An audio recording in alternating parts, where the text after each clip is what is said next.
Jai Baba, everybody. Welcome to another Tuesday night of Lord Meher book reading. We are on page 1066, winding down activities. And yeah, here we go. Baba further elaborated the love of the beloved is not commonplace or ordinary. His fancy or lahar whim, his mood and actions can create in a second doubts in the minds of his lovers. Where there is doubt, there is not love, as doubt and love cannot live together. The lover who has doubts about his master has no love for him. Kalyan and Arjuna were the beloveds of their beloved masters, Swami Ramdas and Krishna, but Jesus had none. The avatar descends on earth for his beloveds, his real lovers, and he works for them side by side with his working for the entire universe. But it is not necessary that all avatars must have a beloved. Zoroaster lived some 6,000 years ago. His master was a Jew, Israelite. But what the world knows about the religion that came from him is practically nothing. All these Zoroastrian rites, rituals, ceremonies have come down from the Dasturs, priests, and Zoroasters, followers who began them centuries after his death. For example, those emblems of the Zoroastrian religion, the Sadra and Kusti, are the outcome of the preachings of the Dastur centuries after Zoroaster's advent. It has no connection with his teachings. They are nothing but after creations. I'm telling you the absolute truth. Zoroaster was the greatest Sufi. He was the father of Sufism, and its very foundation owes its creation to him. Sufism began with Zoroaster and ended with Muhammad. After these explanations, at 3 in the afternoon, Baba hiked up the hill with the entire group. 3 times along the way, he stopped by a stream to wet his feet. Once he gave water to the boys from his own hands. Baba instructed Chanji to keep silence. He directed Gustaji, Bau Sab, and Vishnu to fast on milk twice a day. The Mandali left the site of the hut at 3:30 and Rao Saab and the boys left for dinner at 7. Gustaji and Bao Saheb remained outside the hut on night watch. Starting on 7th August, Baba fasted during the entire period of seclusion, taking only water which was passed to him from a small window of the hut. At a fixed time each day, Baba would knock from the inside and receive the water through the window without being seen by anyone. Ramju and Chanji were to come up twice a day with fresh water for Baba and milk for Gustaji and Bausa. During their stay near the hut, they had to observe silence and only communicate if necessary by hand signs. They were not to make any noise when doing anything, for Baba had stated, absolute silence is necessary for my work here. The next day, Baba informed Ramju and Vishnu that he might send them back to Ahmednagar, and they agreed to abide by his decision. Though this did not happen, Baba later assigned Vishnu 3 hours watch by his hut instead of having him repeat God's name 10,000 times per day. Although Padri was not well, he attended to his duties of cooking the meals and driving the bus to town for marketing and picking up the mail. Padri was the only one who did not walk up the hill each day. In the afternoon of Thursday, 8th August 1929, the villagers of Harwan were fed a bountiful feed by Baba's order and were very happy that night. Baba split the night watch between Chanji and Bahu Sahab. At that time, the hills of Harwan were choice hunting grounds, abounding in tigers, bears, wolves, and other wild animals. Throughout the night, Bausab, Gustaji, or Chanji could hear the constant roars and rumblings from these fierce animals. But Baba had given them strict instructions not to move from the hut under any circumstances. The villagers had warned the Mandali that to camp out at night without a gun or rifle was foolhardy. The only source of protection they had was a staff to keep scorpions, snakes, and small animals away, so a fire was lit at night to keep the wild animals at bay. But on the night of 9th August, Ramju forgot to bring wood from the village for the fire. Chanji was keeping watch near Baba's hut and became frightened in the blackness of the night as he listened to the howls and cries from all sides. It was pitch dark, and Chanji could hear the footsteps of some creature prowling in his immediate vicinity. He told Baba, I'm afraid I don't think I can sit here all night. Baba replied through Chota Baba, for God's sake, I'm hardly a foot away from you. Why are you afraid? If a tiger comes, I will make you ride on its back. No, Baba, I could never sit on the back of a tiger. All right, then, I will make the tiger sit on your back. Pleaded, Baba, please forgive me. I will die of fear up here alone in the dark. That's right. You will have to die here in Kashmir. So why be afraid of death? Don't feel frightened. Even the tiger's father won't kill you tonight. I'm here, and if any tiger appears, I will send him running with one snap of my fingers. Chanji was still reluctant to accept the duty of the night watchman, but Baba, with his humorous sallies, kept him on watch from 1 a.m. to 6 a.m. each night. Bausab was on the watch in the evening until 1 a.m. Was not in the least afraid. On 10th August, leaving the hut after sunrise, Baba went down to the Mandali's cottage. Meeting with them, he unexpectedly suggested leaving Kashmir after spending only 2.5 days in seclusion and not 40 as planned. Janji was the first to agree with the suggestion since the previous night had been such a dreadful and frightening experience for him. Baba was highly pleased with Padri's service during their stay in Harwan and presented him with the horns of a stag. The monthly broke their fast of 4 days that morning. Baba, who had been fasting since he entered seclusion, drank only buttermilk. Baba then ascended the hill to his hut, accompanied by Ros Sahib and the two boys who stayed with him the whole day. At 6:15 in the evening, Bau Sahib, Chanji, Padri, Ramju, and Vishnu climbed up the hill for the last time. Padri took a photograph of the hut and one of the master with his alphabet board. And Baba's photograph was kept in the hut in memory of his presence, along with a brief inscription. At 7 o'clock, the Mandali returned, and Baba came down after a while with Rao Sahab, Chanji, and the boys.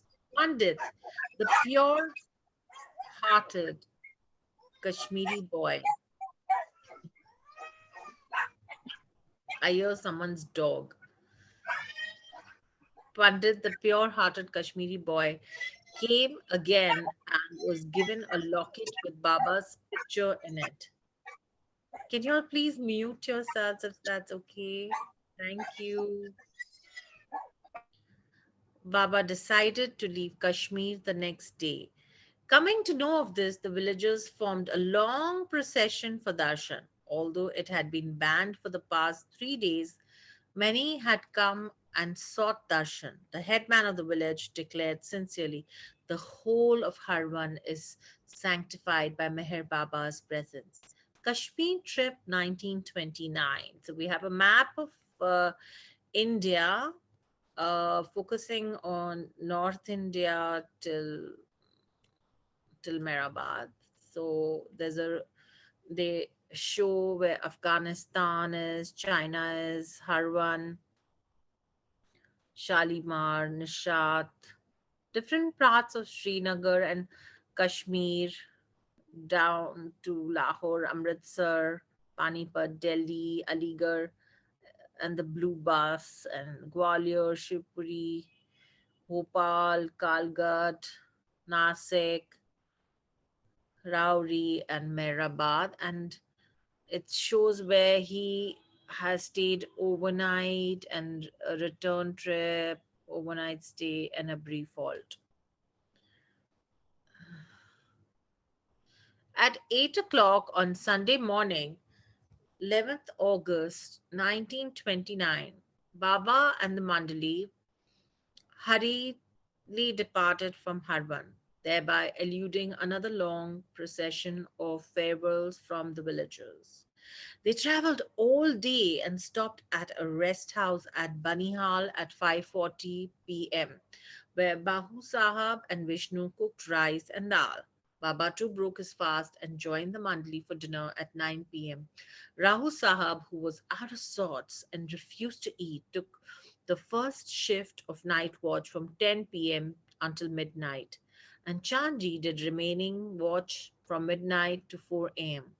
The next day, while the bus was moving, Baba informed the Mandali that he wanted to eat and ordered them to cook dal, which was difficult to do in the jolting back compartment. Though it was very awkward, Ramju and Vishnu lit the kerosene stove and fresh dal was cooked. Their hands were scorched while cooking, but Baba's remark consoled them. By burning your fingers today and preparing dal for me, you have obliged me to make you into something one day. They stopped near a stream where Baba had the dal with bread.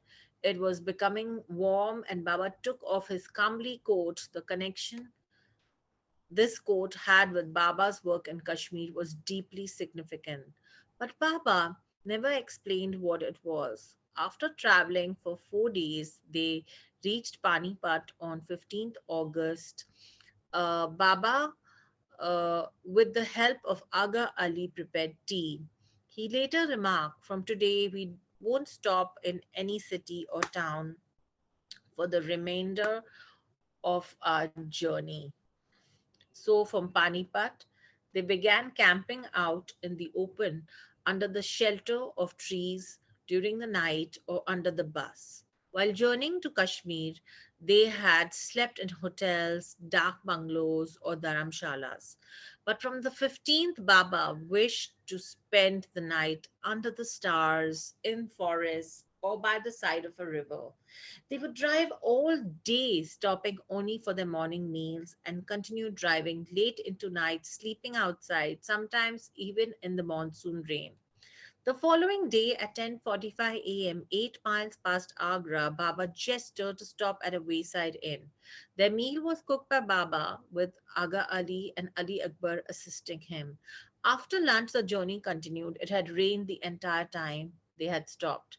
Between Dholpur and Gwalior, mistaking Padri to be a military officer from the attire he was wearing, some soldiers smartly saluted him as he drove by. When the same happened in Guna, Padri burst out laughing, knowing that they had no idea what his condition really was. Driving the bus day and night single handedly and silently, enduring Baba's teasing, taunts, and torments on top of it all. In Gwalior, Padri mailed the exposed rolls of film to a photographer in Ahmednagar for processing, but the rolls were lost in the mail. Hence, no photographs of this journey were to survive. The master's seclusion on Harvan Hill, near where Jesus is buried, was therefore more pronounced than any of the Mandali could imagine at the time. On their return journey from Kashmir, Baba continued cooking the meals himself.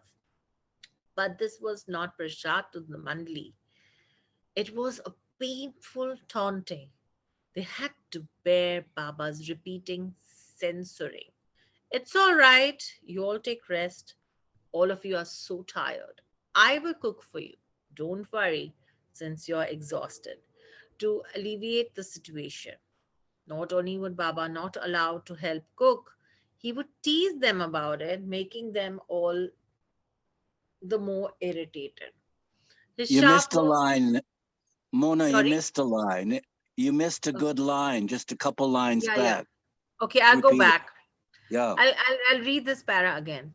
On their Okay. return journey from Kashmir, Baba continued cooking the meals himself. But this was not prasad to the mandali. It was a painful taunting. They had to bear Baba's repeated censoring. It's all right. You all take rest. All of you are so tired. I will cook for you. Don't worry, since you're exhausted. These sarcastic remarks would pierce their hearts, but they could do nothing to elevate the situation. Not only would Baba not allow them to help cook, he would tease them about it, making them all the more irritated. His sharp words and critical mood were wounding them, and they had to bear the indignation and swallow their hurt feelings. On Sunday, 18th August 1929, their bedrolls, which were tied on top of the bars, got drenched in the rain. That evening, they had to sleep without them while exposed to the damp weather. It was a miserable night. Marvin, continue, please. Thank you. From Indore, Gustaji's brother Slamson joined the group, and Baba began accepting the men's help in preparing meals. Automobiles were a rare sight in those days, so it was natural for passers-by to stare at the customized bus and its passengers of every caste. Early the next morning in Kalgat, 31 miles from Nimrani, Baba had the bus stop. Tea was prepared, after which Baba, the boys, and Rayo Seb went to bathe in a stream, perhaps part of the Narmada River. He instructed the other Mandali to stay nearby. Within a few minutes, he sent for them, and according to his wish, they each gave him a bath. Then Baba himself gave Gustaji a bath, remarking on how fortunate Gustaji was to be bathed by him. Baba was in a good mood, so Padri took a photograph of him and the Mandali and another of Baba with the boys. For dinner, Baba permitted Ramju, Padri, and Vishnu to cook dal and rice. During the journey, Vishnu would clean the cooking utensils, and Baba would help by pouring water over them as Vishnu scrubbed. Even while washing dishes, no one was aware of the depth of the master's inner work. Even though Baba was outwardly active day and night, he was doing more work on an internal level than any of the men realized.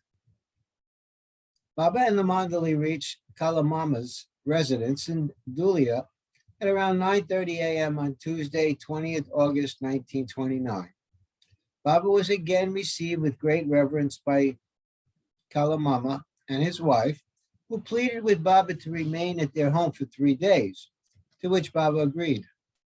Upon his arrival, so many people demanded darshan that Baba had only enough time to change his clothes. Baba and the Mandali had no opportunity to rest after their tiring journey. It was a Hindu festival that day, the full moon, Coconut Day, and there was a special bhajan program from 9:30 until midnight. Angal Pleader's brother lived in Dhulia, and he and Angal, who had come from Ahmednagar, invited Baba to his home, where Baba went the following morning. Mr. Sawant, a judge in Dhulia, came for Baba's darshan with his son and poured out his dissatisfaction with life. Explaining matters to him, Baba repeated a portion of what he had said earlier about bliss when he was in Dhulia previously, which also led to other topics. scroll.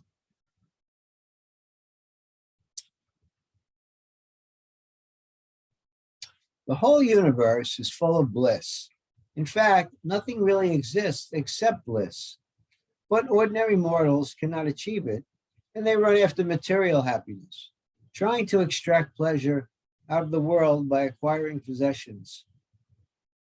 Man tries one pleasure after another, but all fade away, and he is never satisfied.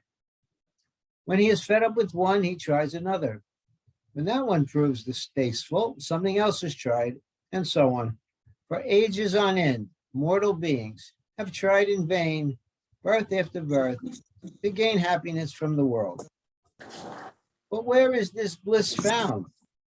What is man to do if all his efforts are in vain, even after ages? How is he to find real bliss?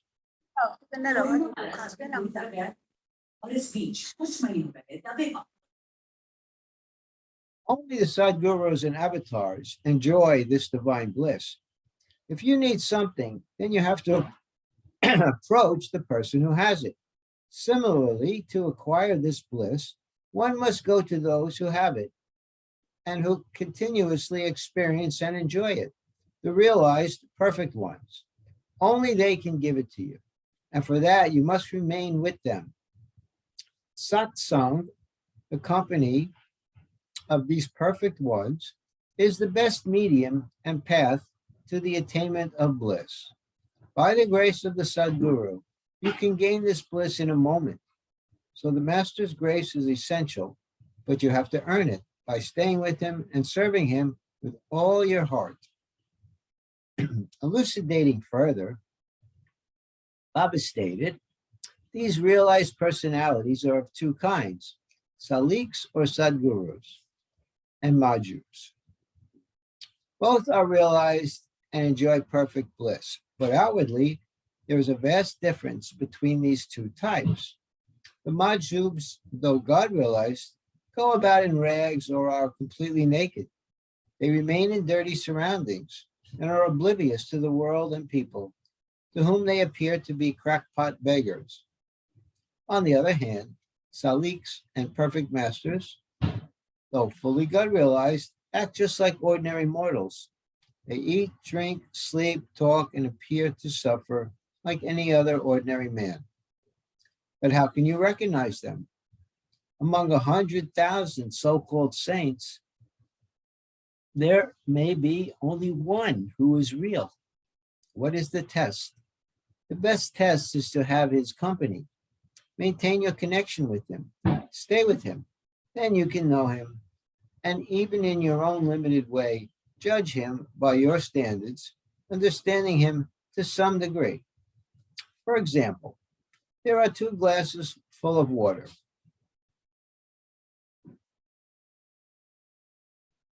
Mona? One glass contains a little salt in it, but how can you know which is which? For that, you have to taste the water, and only then are you able to know the difference. Similarly, by keeping the close company of a so-called saint or master, you will come to know who is real and who is false. Someone asked, but how can we acquire the desire for the company of saints? Baba replied, by killing all desires except one, longing for real bliss. Thus, only by longing for bliss will you have the chance to come in contact with the perfect master. And then, as I said before, his sahabas, his contact, and his service will do the rest. You will gain real bliss. Someone else asked, but how do we earn that opportunity? All of us cannot think of God and have the intense desire for real bliss. Baba explained at length. Naturally, this depends on one's sanskaras. There is a course of experience through which every being must pass to realize God. Suppose an ordinary person who has no thought of God or desire for real bliss gives something to charity out of his philanthropic nature and feelings for the poor. This is a good deed, and due to that and his mercy for those suffering, he is helped inwardly and progresses.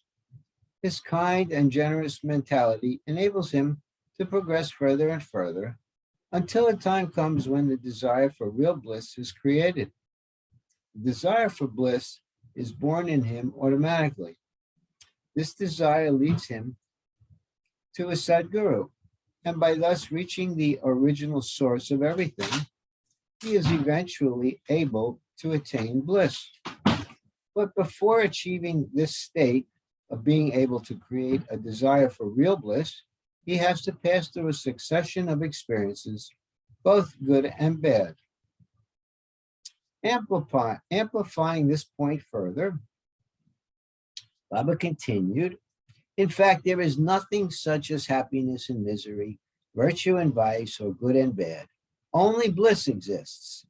The experiences of happiness, misery, virtue, vice, good and bad are nothing, but they are the necessary stepping stones on the course to higher things, which, though illusory, everyone has to pass through.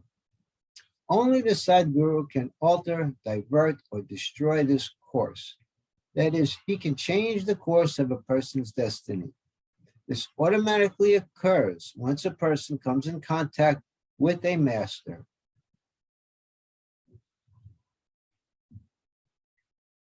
Unless all the experiences and sanskaras of this course are wiped out totally, there is no chance of realization for the disciple. Only a perfect master can do that. Giving an analogy of a water diviner, a person who locates where a well should be dug, Baba said, there are 5 types of men: those who are water diviners, those who know the water diviners, those who use a machine to test for water, those who begin digging a well, and those who, in order to drink water, go to a well. The water diviners are the perfect masters and God-realized beings. They know that water or love will be found in a particular area, and they lead others to the spot. Those who know the water diviners are their disciples and lovers, and they eventually find water by following the instructions of the water diviners, whose knowledge is sure. There are others who rely on machines, their minds, to try to find water.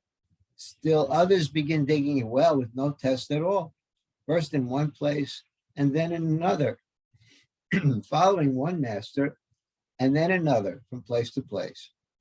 Still others do not even begin to search for water. They only drink water when they find it in a well. In other words, they don't even try to look for it. Therefore, to be sure to strike water, meaning gain true love and knowledge, find the water diviner who is certain to lead you to it and stick to him. Someone asked about yoga, to which Baba replied, the state that comes from yoga is like a state of intoxication. It is like a drunken man whose thoughts have no sum or substance. So create the longing and have the thirst, all the time thinking, oh God, when will I meet you? When will I meet you? And to have such thirst, create love. While Baba and the group were in Dhulia, there were daily programs of house visits, darshan, bhajan singing, and spiritual discourses. Baba liked the area and began looking for a suitable place for a longer stay. He particularly liked the spot on the property of Mr. Garud, and this sincere person did not hesitate to dedicate the land for Baba's use.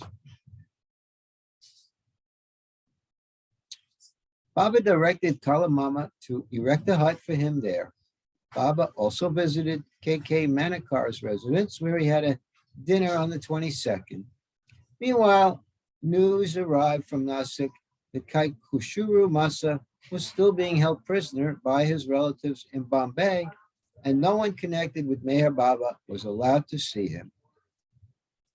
All right, let's have a next reader, please. Baba remarked, although the situation is serious, I am not worried about the outcome. Baba sent Ramju and then Chanji to Nasik to discuss the matter with Rustam.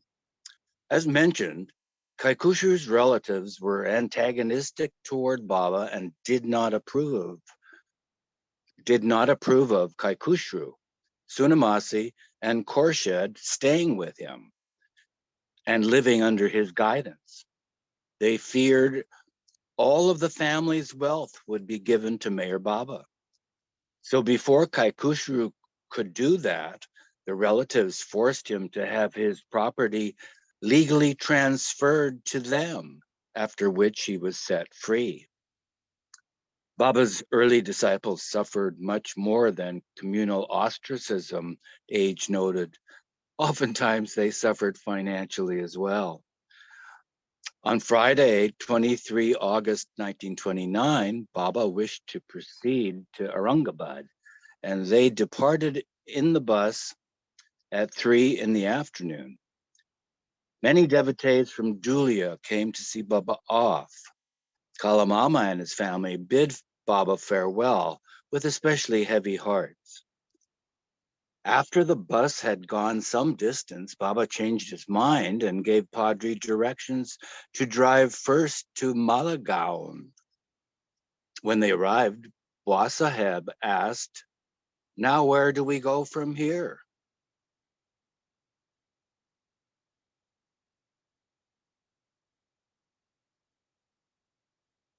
This displeased Baba, and he answered sharply, "From the start, I declared my intention of proceeding to Aurangabad. So why do you ask me this question? Since it is now obvious that you think me to be a fool, tell me where you want to go, Meherabad, Nasik, or Panchgani." Concluding, Baba spelled out, "Those of you who want to go to Meherabad should pack for your respective homes immediately." On the verge of losing control of his tongue, Wasaheb began packing his belongings to leave.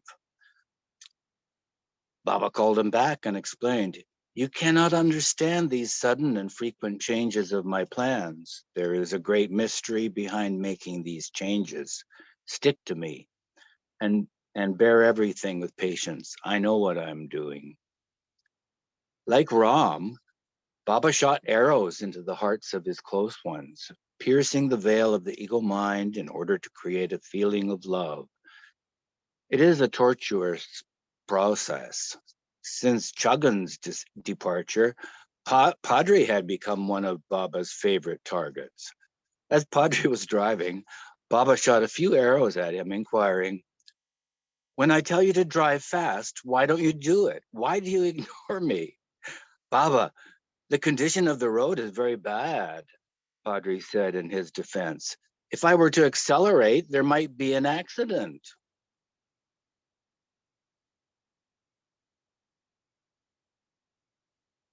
Concluding, Baba spelled out, "Those of you who want to go to Meherabad should pack for your..."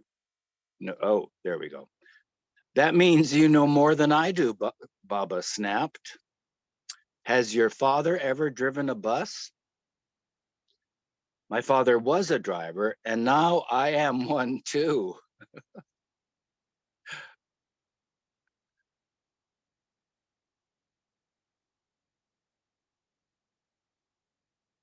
If you're reading it, you might be muted, love. Repeat reading the note. Sorry, thanks. I'm just going to read it again. Padri's father was a train engineer, hence his surname was Driver. Yeah. Thank you. "You have the features of an animal," Baba exclaimed. "You look like a giraffe." Not true. Padre was so handsome.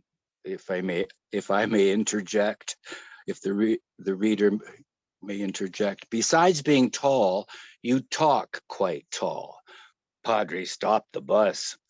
As Baba continued teasing him, Padre stood up to leave. Baba motioned to him, "I will beat you soundly and tie you up so you won't be able to leave. Now sit down, stupid." After the situation calmed down and the tension was diffused, Baba led the group to visit the Malagaon Bazaar. At one point, they stopped for tea at a restaurant. Padre was still steaming inside and refused the tea personally given by Baba. Baba handed him a cup, forcing him to drink. After tea, Baba asked the men, "Now where should we proceed?" They discussed it and settled on Yeola. They drove there and after driving around the town, camped under a tree for the night. They left for Aurangabad the next morning, 24 August. Reaching the Ellora caves at 3 in the afternoon, Baba sat alone in one of the caves for about 15 minutes, after which they proceeded. Baba wanted to go on to Pandharpur, but a place of Baba wanted to go on to Pandharpur, a place of pilgrimage. Pandharpur, a place of pilgrimage for Hindus.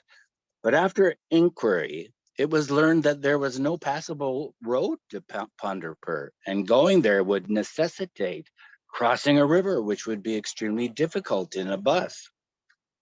Baba decided to rest for the night and had the bus parked in a grove of trees near Jalna. Due to the rains, the ground was wet, and so they couldn't take down and spread out their beddings and had to sleep inside. Chanji kept watch near Baba during the night.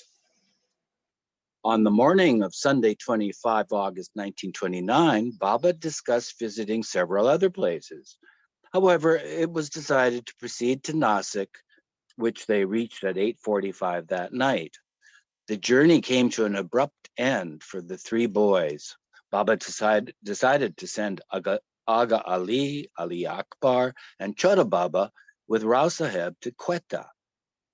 Baba and the Mandali went to see them off at the railway station the next day, and it was a very touching sight to see Baba tightly embrace the three boys. After returning from the station, Baba remarked, "I feel for Aga Ali.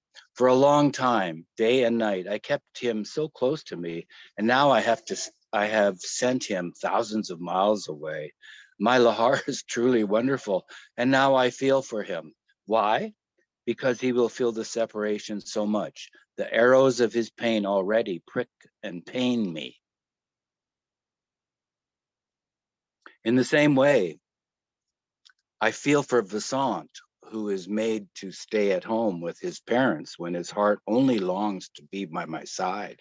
I don't feel for anyone else like this, and this pain is my gift to Vasant and Ali. Later that day, Jalbai and Nusirwan arrived in Nasik. They reported the recent news of Pune and Ahmednagar. Sailor Mama was living in Nasik and had opened a canteen called the Brahmanand Hotel. Baba visited it, and the Mandali had cold drinks there. The women Mandali living in Nasik were Mera, Daulatmai, Naja, Big Khorshid, Sunamasi, and Small Khorshid. Gulmai's daughter, Dolly, had returned to Ahmednagar before Baba left for Kashmir. She later rejoined the group. Masaji was staying in Nasik to look after the women, do their shopping, and help in any way he could. Whenever Baba was traveling, the women Mandali would prepare a play or skit to be performed upon his return. Besides their specific duties, Baba would request that they produce a funny play. To please him, they would rehearse it well, and Baba was always much amused when he saw it. Baba left Nasik for Mehrabad with the men Mandali on 27 August. After driving about 77 miles, Baba asked the bus to be stopped a few miles from Rahuri. The group got out and Baba sat down under a tree to discuss their future plans. As the sun was setting, Baba suddenly requested that his arti be sung. This was done, and the Mandali bowed to him and took his darshan. The discussion continued for another 5 minutes, and Baba surprisingly wanted the arti performed again. Thus, after a lapse of several months, Baba had the whim for arti, which was sung to him twice. They reached Ahmednagar by early evening. The local lovers had gathered at Akbar Press to welcome Baba. Baba spent the night there and left for Meherabad the following morning. From 28 August to 2 September 1929, Baba held long discussions for finalizing plans for another trip to Persia. And there's a note here, Mona. Remember to unmute.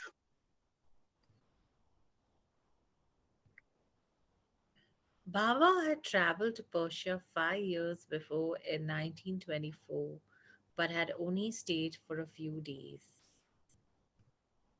Continue. Baba decided that the following 11 men should accompany him: Bwasaheb, Chanji, Chuggan, Gustaji, Jalbai, Kalingad, Karim, Maruti, Patil, Masaji, Sidhu, and Vishnu. Meanwhile, Rao Saheb, Chota Baba, Aga Ali, and Ali Akbar, who were in Quetta, were sent a cable to meet them in Persia. Rosalie Margaret?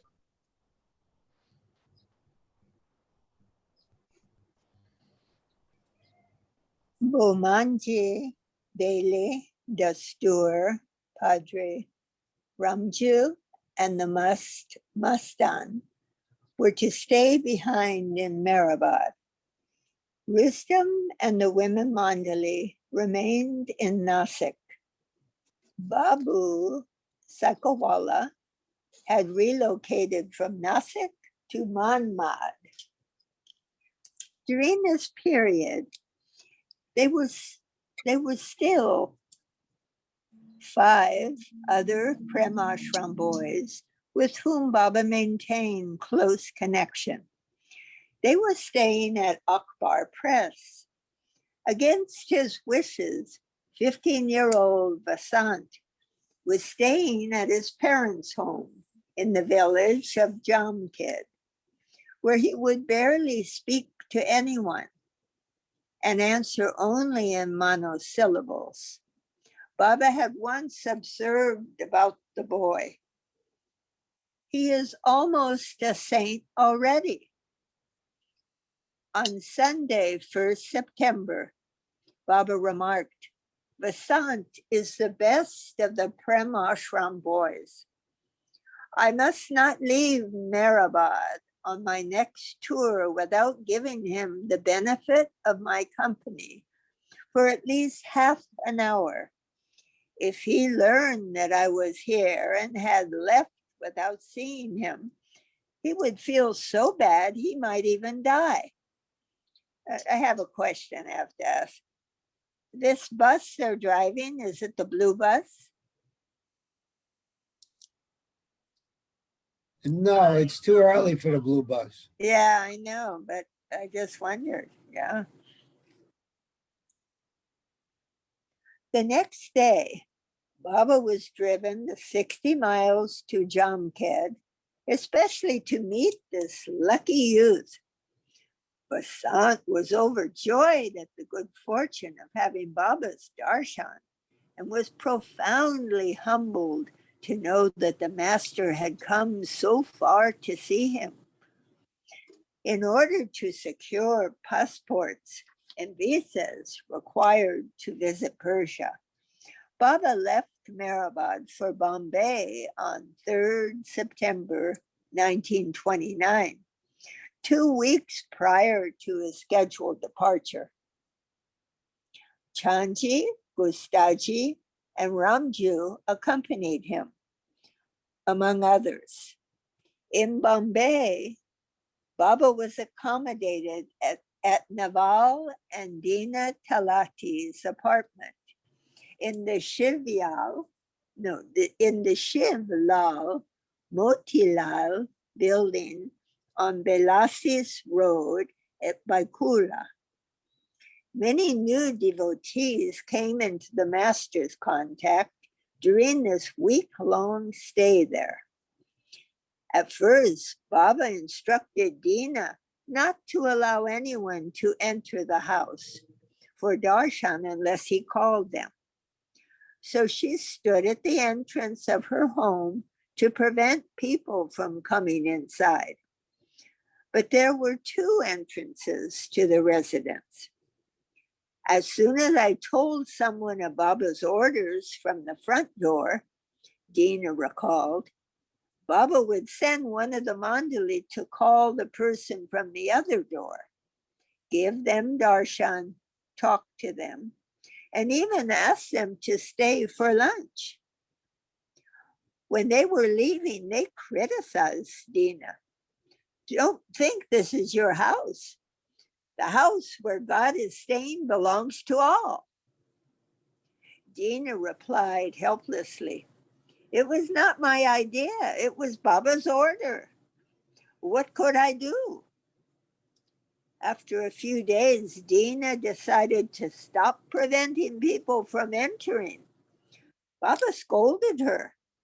Dina said, whenever I do that, you send someone from the other door and invite them in, or not. I call someone. Wait a minute. It is up to me and my discretion whether or not I call someone. After supper, Baba would go each day for a walk or a drive, in a car or a Victoria. He would ask for his meal at any time, and Dina always had to keep it ready. Even after Baba had finished a meal, Dina would keep a portion aside, knowing that Baba might be hungry again later. Dina thought to herself proudly, how well I serve the master. No one is able to serve him as I do. According to his order, whenever Baba needs anything, at any time of the day or night, I supply it immediately. Is there anyone else who can do this? But she was soon to learn an important lesson. One evening after dinner, Baba asked Dina to accompany him on a drive to get some ice cream. Rushing to join him, she forgot to put some of his food aside. After Baba and she departed, the mandali ate their meal without knowing that Dina had not saved some portion for Baba. They ate all the food and put the pots and pans away after washing up. On the way back from their drive, Baba told Dina, I couldn't eat properly before, and now I'm feeling very hungry. In fact, I am ravenous. Dina said, the food is kept for you, Baba. I do so every day. I will serve you at the moment we reach home. However, when they returned, she found to her dismay that there was nothing left. She began weeping. Meanwhile, Baba sent Vishnu to inquire why he had not yet been served. Vishnu found Dina crying in the kitchen and told Baba. Baba came and asked Dina what was wrong. When she told Baba, he exclaimed, you don't even have this much respect for me? Are you so inattentive that you forget to save something for me? You lied to me. You only think of yourself. Pointing to his stomach, he repeated how hungry he felt. Dina was in tears over her mistake and pleaded to be allowed to prepare something for him to eat in 5 minutes. But Baba replied, I've lost my appetite now. I'm not hungry anymore. Dina, however, insisted that Baba eat. He reluctantly agreed and had a little bread and butter. Baba's expression softened as he consoled her. Don't worry about it. I forgive you. I have used you for some special inner work of mine. My work is done. Forget all about it.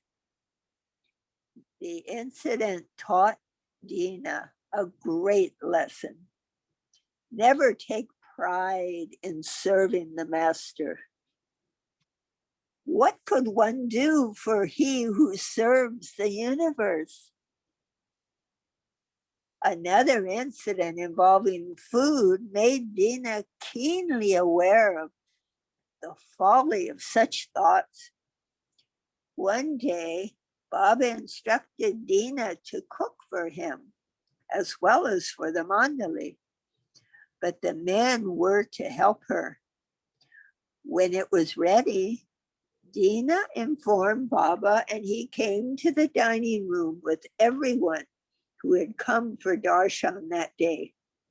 Seeing the numerous guests, Dina was taken aback. She took Baba aside and whispered, "There is not enough food to feed everyone. I didn't realize you wished me to cook for so many persons." Baba asked, "Why? Did you cook less?" "I cooked for only you and the mandali as usual. I didn't know about these other 50 people with you." Baba made no further remark and began serving the food himself, okra and chapati. He served large portions to each person as Dina nervously stood by watching. All were served, and still there was an abundance left over. Baba called Dina and gestured, "You eat the rest." Dina was shocked when she saw how much food remained. Jesus had performed a similar miracle with fish and loaves of bread, she thought. A second incident occurred with Alamai M. Katrak, who had heard of Meher Baba from his sister, Jirbai, who was married to Kaikabad Dastur of Navsari. She had also heard much about the master from her neighbor, Ardashir, Kaka, Baria. Alamai had met Baba a year before in Mehrabad with her husband and 2 children, and she too came for his darshan at the Talati's home, bringing a tasty dessert of sweetened milk and fried puris. She had only brought them for the master, but Baba beckoned her to distribute them among all those present. Alamai was confused and asked Baba, "Why did you bring so few puris?" Catching her by the elbow, Baba motioned to her to distribute the puris generously. Alamai hesitatingly obeyed, with Baba walking at her side to see that she did so. After all were served, Alamai was greatly surprised to find the same number of puris left over in the container. Baba informed her, "Why did you hesitate? Besides the puris, you have brought that which never lessens. No matter how much it is distributed, you have brought love." One day, Kakabaria, his sister Banubai, and her husband Manekji were sitting beside Baba in the Talati's living room. One person who had come for darshan brought in a basket of figs. Baba instructed Manekji to wash the fruit. When Manekji returned, Baba motioned to the gathering, "I will throw the figs to you all, so be alert and try to catch them." Baba would look in one direction and throw the figs in another. During this enjoyable occasion, Banubai told Baba, throw one to Manekji. Don't forget to let him have your prasad. Baba threw many figs, but none to Manekji. One last fig was left. Baba raised it, looked at it, and ate it himself. Banubai stared at Baba in disappointment, pained at not finding her husband favored. But Manekji solved the mystery himself. He later confessed to his wife while washing the figs, he had eaten one without asking Baba. Baba was sitting in the living room, he told his wife, but I am now fully convinced that his eyes are everywhere. Chanji's brother, Naroji Dada Chanji, came with his wife, Bakamai, his three daughters, Arnavas, Rhoda, and Nargis, and his son, Tehemtan. Baba asked Arnavas about school and advised her not to study so hard. This was a surprise to Arnavas, who liked school. Now Roti was also taken aback, for he wished his daughter to continue her education. Baba, Arnavas is very bright, he objected, and my eldest child. If she gives up her studies, it will have a bad effect on my other children. They might lose interest in their education. Have you no faith in me? Baba demanded. Discontinue her schooling for 1 year and then restart it. By obeying this simple order, Baba was preparing Arnavas to serve him. At this time, a young Parsi relative of the Dada Chanjis, 16-year-old Nariman Merwan Dada Chanji, came for Baba's darshan. He stood silently before Baba with a garland and bouquet of flowers. Baba embraced him without making any remarks. There was no verbal exchange between them. The usual introductions and pleasantries were strangely missing. But the effect of this quiet embrace was that Nariman dedicated himself with full faith to the master's cause and became an important and staunch devotee. One person who came to the Talakis to meet Baba at this time had much to get off her chest. She was 20-year-old Nargis Katwa. Nergis Katwa. Ever since Nergis's husband, Savak, had Baba's darshan the year before in Mehrabad, he was often away visiting saints. Nergis naturally felt neglected and blamed Meher Baba. She mistakenly thought that Savak had been influenced by Baba to abandon his family. And without informing her husband, she came to the Talakis to give this Baba a piece of her mind. Nergis approached Baba, seething within.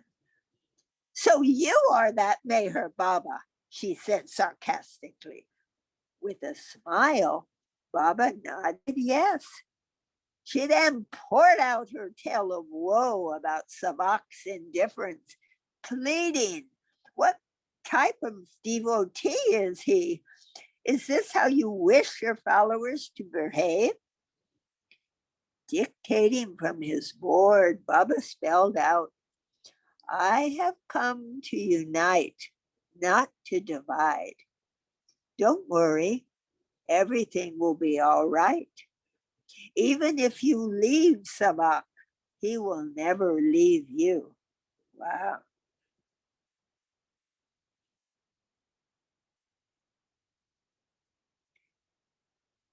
These simple words pierced the young woman's heart, and she repented for her angry outburst. Nergis had been suffering intestinal tuberculosis. Baba gave her a rose petal to eat and then instructed her to dip a locket with his image in a glass of water and drink the water each day while repeating his name. By obeying Baba's instructions, she was cured after some time. Various close ones wanted a more recent photograph of the master. So Baba went to Russell's studio on Thursday, 5th September 1929 with Kakabaria, Gustaji, Chanji, Ramju, Naval, and B. Pudamji, the wealthy Parsi who had offered Baba the use of one of his bungalows at Sinhagad. After having his portraits and a group photo taken, Baba visited Pudamji's house in Bombay. So Rabji and Jamshed Desai and others from Navsari also met Baba that day. On one occasion, Din Shah Marker and his family visited. On one occasion, Din Shah Marker and his family invited Baba to grace their bungalow, Bam Villa, in Kandivli, a suburb of Bombay. Dinsha Marker and his brother may have met Baba in Toka in the previous year. Continue, please. No one would stay at the bungalow because it was said to be haunted by ghosts. However, when Baba went there on the 6th of September, he liked it and even assured Marker that he would stay there for a few days before going to Persia. Baba also visited another devotee's home in the suburb of Borivali. Later that day, Peter came and questioned Baba about God realization. The master explained, before realization, the veil must be torn away and the mind must die. It is due to this veil that every individual mind functions in the gross and subtle bodies. Removing the veil would separate the gross from the subtle. When that occurs, in the subtle state, you would be able to see internal things with as much clarity as you see gross objects. While doing all physical activities such as eating, drinking, sitting, standing, while your body is functioning, there is simultaneous progress into the subtle world, like killing two birds with one stone. But the veil must be ripped off. Though this veil is thin, at the same time it is very strong. It cannot be slit easily, but it can be rent in an instant by a perfect master. If it is torn, the consciousness of the soul at once enters the first plane. It is like a parrot which escapes from its cage. It flies straight into the air without looking at its surroundings. Thank you, Rosalie. Elizabeth, would you like to read?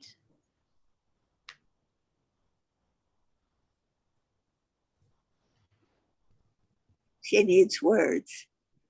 Yep. Is she going to read? Were you talking to me, Mona? Yeah, Elizabeth, would you read? Could you Sure. read? Thank you. Starting with continuing. Starting with No, but progress but from you. But progress comes to a halt at the first plane if the rent in the veil is made through one's own efforts or with the help of an imperfect guru, yogi, or saint. Seekers advance on their own, but it is ultimately useless as they inevitably become entrapped. If a perfect master is there to help, he would not tear the veil unless the aspirant is fully ready. Then the master would take him straight to the goal. Continuing, Baba explained to Pleader, only a Sadguru can free one from the cage of illusion, but 3 conditions are required: longing, patience, and rock-like faith. Nothing is gained without longing. This is all that is needed. But the aspirant should remain restless continuously. For instance, if a man is stung by a scorpion, he constantly thinks of how to overcome the burning, throbbing pain. He forgets about eating, drinking, and worldly pursuits. He forgets everything and has only one thought: how to make the pain subside. In the same way, there should be continual longing to be one with God. There should be no other thought except this: I must be one with God today, immediately, this moment. The mind and heart must be devoid of any other thought. Even though many years of suffering may pass, patience should never be forsaken. At first, the longing is intense, but gradually it lessens and cools down. This should not be the case. Patience must not be lost. It must be persistent. In the beginning, there is great enthusiasm, and a person is convinced he will soon gain realization.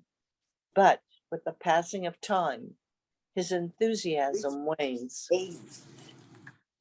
A person may be purposely snared by the master and then thrown out. I too do such things, but a wise man silently puts up with everything that comes from a master. One who is unwise becomes impatient and starts grumbling. But masters always coax the aspirant along and gradually give him a push on the path. We always behave like this. It is our nature. Traversing the path is like a pulling, pushing tug of war. But a wise man does not act in this way. A clever bird who is caught in a trap does not flap its wings to free itself. It remains quiet and unflustered, waiting for an opportunity to escape. An inexperienced bird flutters and squirms, becoming flustered and injuring itself more. Next page.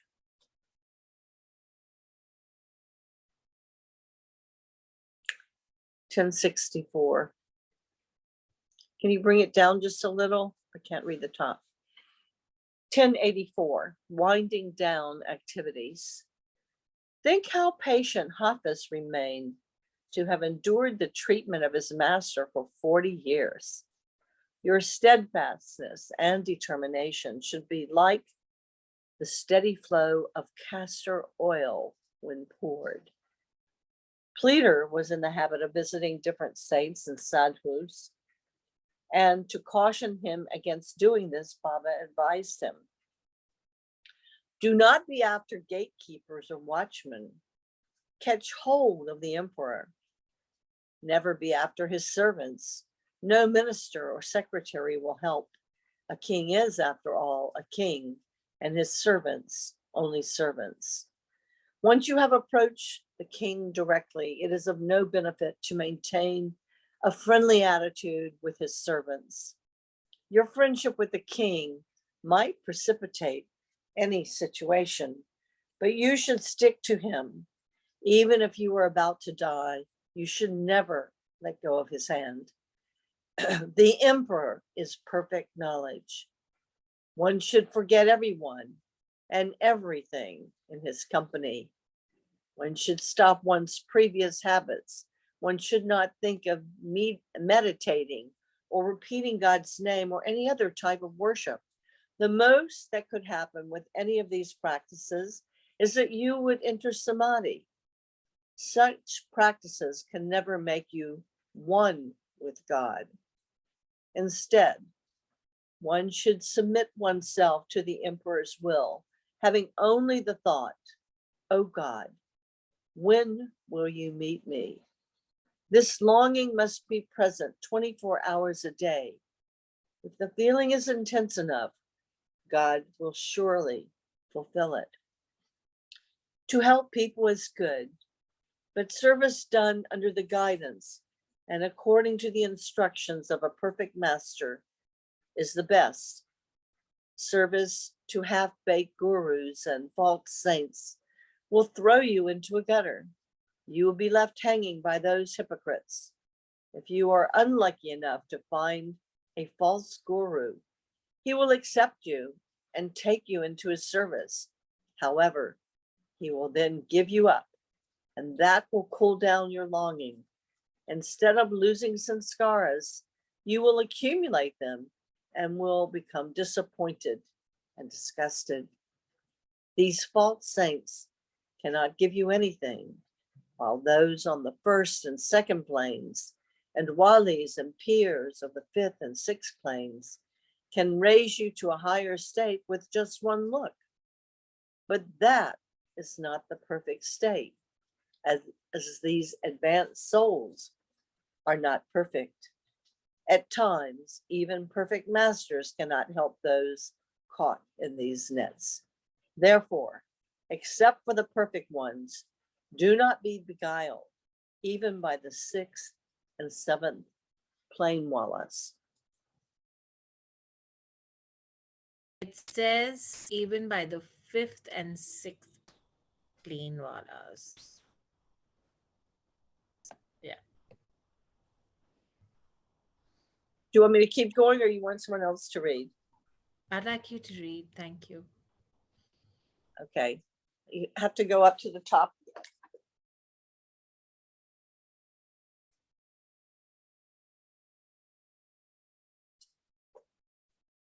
$10.85, winding down activities. Stick to the emperor and don't leave him for any reason. I am in everyone. But if you catch hold of me, you will have the root of all creation in your hands. Then you will not need to go after the branches and leaves. If you are lucky enough to catch hold of the emperor, you should never, never leave him. Go on digging till you find water. Don't keep changing the spot. If you get impatient and dig 2 feet here and 4 feet there, you will never strike water. If you only dig a shallow well, you will get impure water. Only patient, laborious digging will result in your finding crystal pure water. And for all that, you will have to exert energy and dig deep. This path is not easy at all, and if you enter it, you will not find joy here. Therefore, I warn you, think 7 times before entering it. If you are after God, you will have to give up everything, your father, your mother, the whole world. You have to renounce each and everything. Therefore, ponder well and then take the step. If not, forget about it and attend to your worldly duties. Once you fall for the path, don't be afraid of anything in the world. Who will look after my parents? How about my job? What will the world think of me? All these thoughts are useless. If you had died, who would have looked after your near and dear ones? Those affected will take care for themselves. God takes care of everyone. He is the true sustainer. Once you have entered the path, you should desist from such thoughts. Try to be a lover of God. If you know how, you will go mad. The real lover is never influenced by the world or what people think of him.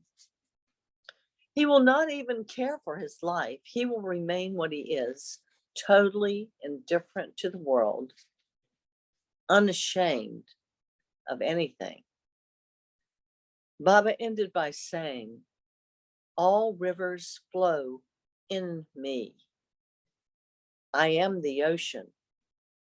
Stop looking elsewhere and look only at the ocean. By concentrating on me, you yourself will become the ocean. To look at the ocean means to carry out my wishes at all times. Pleader was very moved by Baba's discourse and took what Baba dictated to heart. The next day, Padri drove the bus used on the Kashmir journey to Ahmednagar, where it was sold to Kaka Chinchorka for 2,500 rupees. After a long time, Baba met with Munshiji and Latif at 11:30 a.m. that day. Thank you so much, Elizabeth. You're welcome. My pleasure. And now we come to the end of today's book reading, and we shall have a small chat now.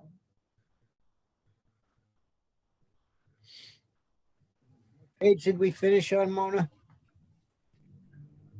We finished on 10:58. Okay. No, 10:85. Sorry. Do you have any idea? Yeah, okay, 10:85. Just a moment, guys. Just making a note of this.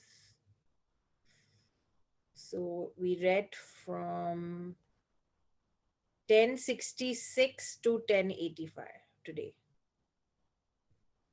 So is the next page 1086? No, what's the next page? Yeah,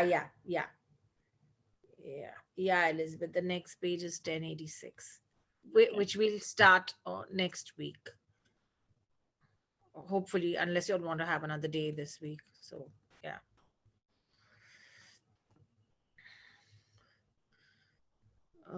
Let's see. Now, how do I? Just a moment. Stop share. Speaker view. No, gallery view. Elizabeth, this is not being recorded. You can on your camera if you like. So we can. It's still on record. No, I've paused it. Oh, okay.